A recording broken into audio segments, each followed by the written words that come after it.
Hi, thanks for joining me. Today I'll be reviewing for you the REI Kimta Event Rain Jacket. It's a waterproof and breathable rain jacket.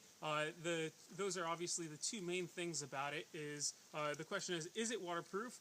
I would say the answer to that is mostly, although I have found, one issue I found is that it does seem to seep in after heavy rain through parts of like the hood and neck and shoulders a little bit, so that's kind of a bummer.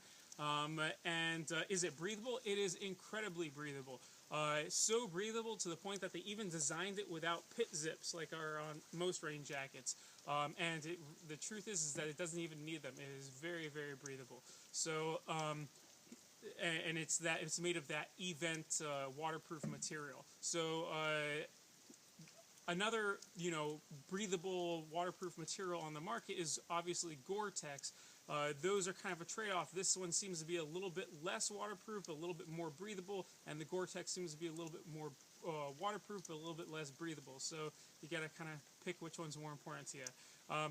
Anyway, a few things about the design that that are noteworthy is first of all the hood. It's got a little visor like are on most rain jackets, and it's got incredible peripheral vision, and that can also be adjusted with this little draw cord in the back. It also has these two draw cords right over here in the front to adjust how much face you want exposed. Next is it has a regular zipper with like a little storm flap over it right down the center. And, it works, it's fine, but I think it could be, maybe it could shave an ounce or so, maybe less, I don't know, if they just made, some waterproof zippers, which is what they did on the hand, on the side zips over here. So they could have just done it in the middle as well. But anyway, that brings me to the side zippers.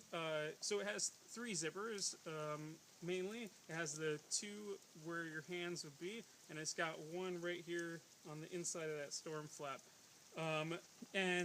So these side zippers are also, these are waterproof zippers, and one thing that's really well designed about them is their placement.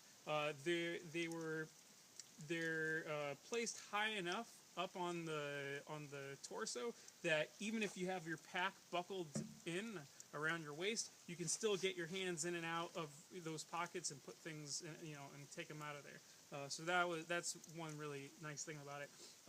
Next thing is the cuffs around the sleeves are also cleverly designed in that the inside or around the wrist is comes up a little bit higher than the backhand. It covers a little bit more of the back of your hand, so it keeps a little bit more of the rain off. And I like that. That was nice. So one thing, however, that's a disadvantage, or one thing that I think is an issue with this jacket is I found that around both the wrists, I don't know if you can see this, but I had to re-glue where around both of the insides of the wrists where the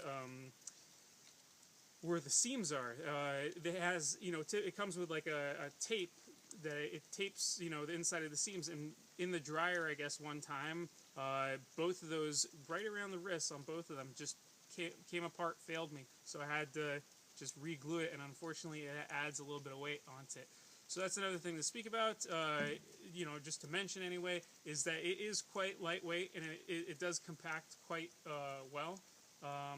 It's got, what else? It's got a couple draw cords around the bottom, and they're the super easy draw cords that you can just kind of tighten them with the pull of the cord, and then you can loosen them. You don't have to use two hands on each one or anything like that. They're one-handed draw cords, and that's really nice. And I think that pretty much sums it up.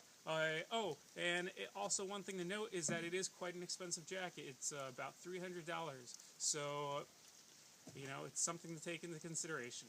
But it is a quality jacket. Would I buy it again? I'm on the market now for a Gore-Tex jacket. And that's another thing to keep in mind. Very, very important. So, although I think it's beautifully cut and, I like the way it's designed and everything, and typically I do wear a size medium in most of my gear. However, I think for the rain jacket, if I'm going to when I go to buy another one, I'm going to go for a size large. And the one reason for that is because I want it to be able to comfortably fit over my down jacket as well. So I want to be able to layer and have the down jacket beneath it and then throw this on top. So, currently as it is, I feel a little bit restricted when I'm wearing the down jacket below it. So that's definitely something to consider. Go for one size up for the rain shell. Anyway, that's pretty much it. Thanks for watching.